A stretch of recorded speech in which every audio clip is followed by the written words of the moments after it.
Le vicaire général qui a présidé cette Eucharistie, accompagné du Père et de l'abbé chancelier.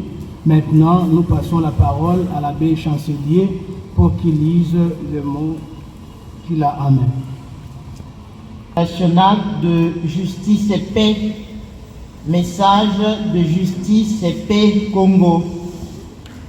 Pour une paix fondée sur la vérité et la justice. Kinshasa, le 21 septembre 2025. Introduction. Vous êtes le sel de la terre, vous êtes la lumière du monde. Matthieu 5, versets 13 à 14. Frères et sœurs, artisans de justice et de paix. 1. Les signes des temps nous pressent de réfléchir sur les responsabilités qui nous incombent dans la construction d'une société congolaise ouverte et solidaire, plus juste et plus pacifique, et de passer de la parole aux actes et aux gestes concrets. 2. En effet, les guerres successives depuis 3 décennies et les conflits intercommunautaires violents persistant dans la plupart des provinces de la RD Congo entraînent des conséquences incalculables dans la vie des communautés et des populations, notamment les violations des droits humains, les violences sexuelles, la destruction de la cellule familiale, des millions de déplacés et de réfugiés condamnés à l'errance et à la famine. Ces conséquences constituent en outre un frein pour le développement du pays et l'amélioration des conditions de vie de notre peuple.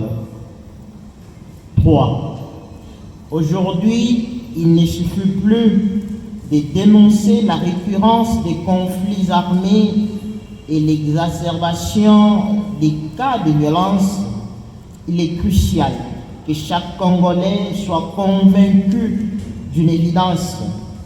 La situation sécuritaire que traverse notre pays ne s'améliorera pas d'elle-même ou à partir de l'étranger.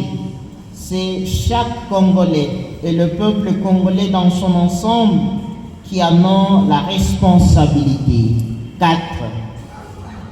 Les chrétiens ont la grave responsabilité dans la construction d'une paix durable, fondée sur la vérité de l'Évangile, la justice et le respect de la dignité inviolable de toute personne créée à l'image et à la ressemblance de Dieu. Genèse 1, verset 27.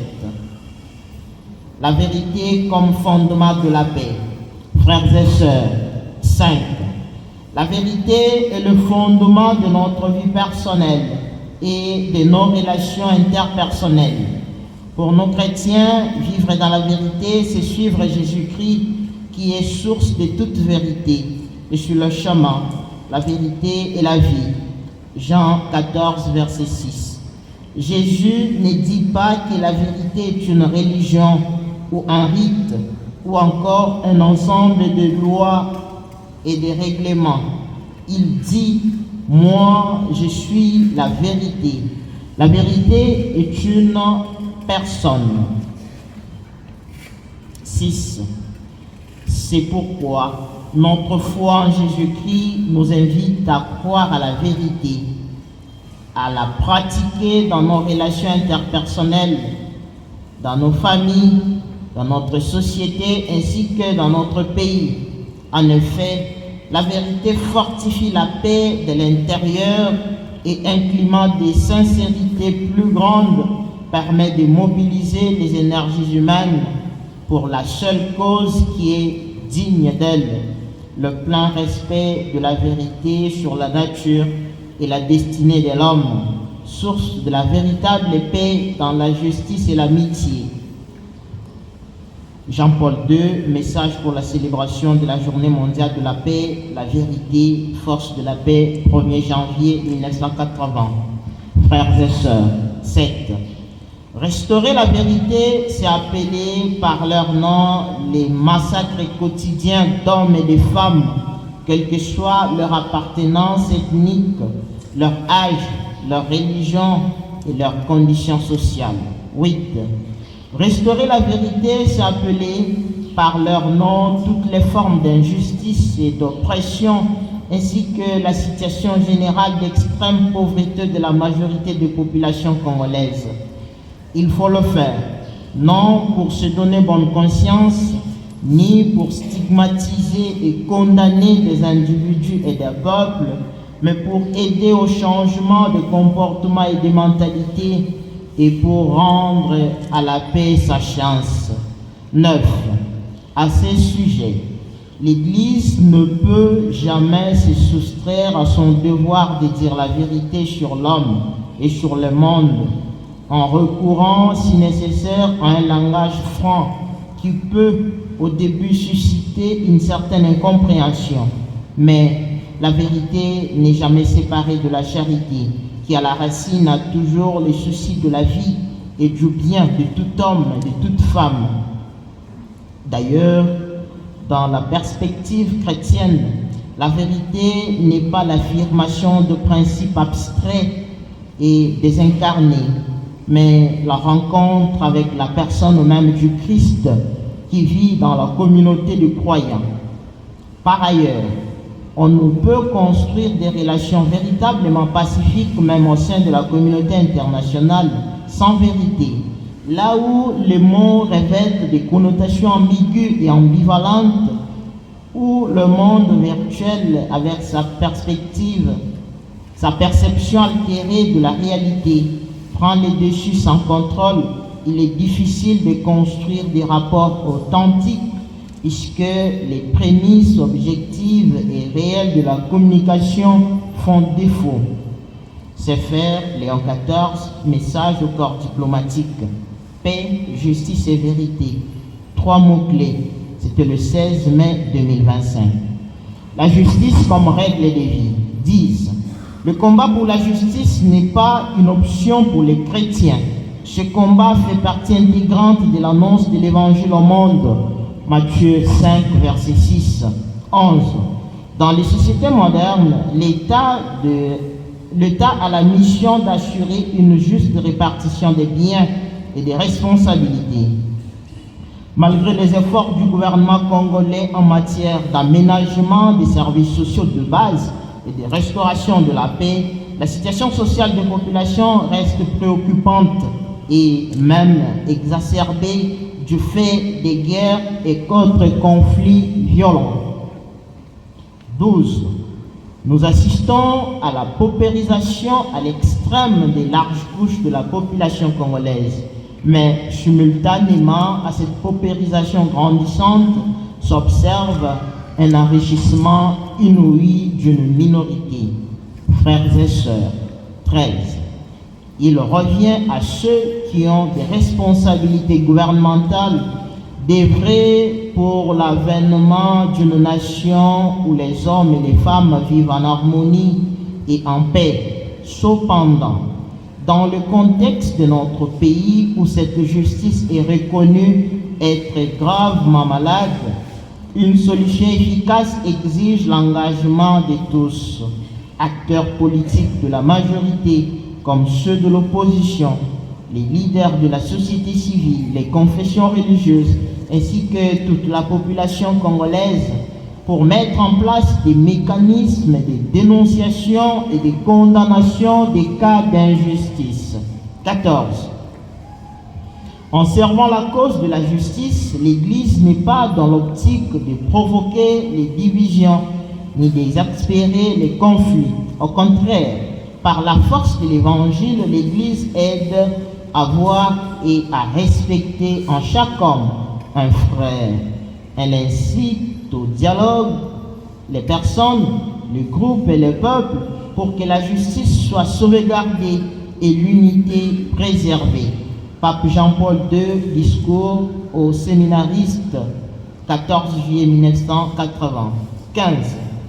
Tout l'enseignement social de l'Église nous rappelle qu'il n'y a pas de paix sans une disponibilité au dialogue sincère et permanent. Il n'y a pas de paix véritable et sans justice sociale. Il n'y a pas de paix quand l'usage frauduleux de l'argent public pénalise les pauvres, qui sont les premiers à souffrir de la privation des services de base indispensables au développement de la personne. En outre, quand la corruption s'infiltre dans l'administration de la justice, ce sont encore les pauvres qui en subissent le plus lourdement les conséquences. 16. Voilà pourquoi, frères et sœurs, au nom de notre foi, nous affirmons que la paix pour tous naît de la justice de chacun et que nul ne peut se soustraire à un devoir d'une importance si déterminante pour l'humanité.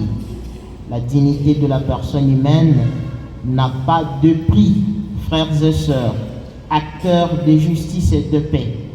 17. Notre mère l'Église nous enseigne que la personne humaine est le fondement et la fin de la communauté politique. Le fondement de toute société bien ordonnée et féconde sur le principe que tout être humain est une personne, sujet des droits et des devoirs découlant les uns et les autres ensemble et immédiatement de sa nature, aussi soit-il universel, inviolable et inaliénable. Jean 23, Pacem in Terris 9. 18.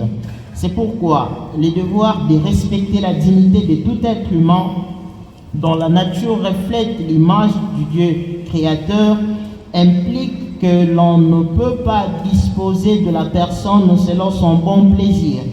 Consciente de cela, l'Église s'emploie à défendre les droits fondamentaux de toute personne. 19. En République démocratique du Congo, les pères évêques n'ont cessé de rappeler dans leurs nombreuses déclarations la nécessité de construire une nouvelle société congolaise fondée sur le respect de la personne et la reconnaissance de ses devoirs. Dans leur prise de parole, les pasteurs de l'Église catholique ont souvent déploré la banalisation de la vie qui est pourtant sacrée et doit être respectée dans son commencement jusqu'à son terme naturel. 20. À la suite des exhortations pontificales et celles de nos pères évêques sur la paix, nous profitons de cette première célébration de la journée nationale de justice et paix pour renouveler l'engagement de tous les acteurs du réseau Justice et Paix Congo à promouvoir l'éducation à la paix et à la non-violence en insistant sur la cohabitation pacifique des populations, la tolérance, le pardon et la réconciliation. 21. À la suite de Jean-Paul II, nous sommes convaincus que la violence est un mensonge, car elle va à l'encontre de la vérité de notre foi, de la vérité de notre humanité. Jean-Paul II, discours Drogheda du 21 octobre 1979. Conclusion. Frères et sœurs, 22. En ce moment où la RD Congo et son peuple ont ardemment soif de la paix, le réseau national Justice et Paix fait sien les premiers mots du pape Léon XIV qui, le jour même de son élection, le 8 mai 2025, a souhaité au monde une paix désarmée et désarmante. En effet, comme l'explique bien le dicaster pour les services du développement humain intégral, la paix doit être désarmée, c'est-à-dire non fondée sur la peur, la menace ou les armements, et désarmante car capable de résoudre les conflits, d'ouvrir les cœurs et de générer confiance, empathie et espérance. Il ne suffit pas d'invoquer la paix, il faut l'incarner dans un style de vie qui rejette toutes sortes de violences visibles ou structurelles. 23. Au regard de ce qui précède, Le réseau national Justice et Paix exhorte les acteurs étatiques et sociaux à s'engager pour la construction d'une RD Congo plus pacifique en investissant sur une pédagogie de la paix axée sur l'éducation à la culture de la vérité et de la justice, où chaque citoyen, chaque institution ou toute autre partie prenante de la société promeut par la vérité et la justice.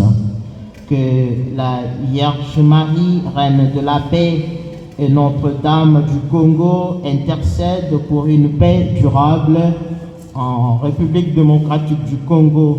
Que Dieu bénisse la République démocratique du Congo, ses dirigeants et son peuple. Monseigneur Félicien Mwanama, évêque de Luisa et président des Justice et Paix Congo.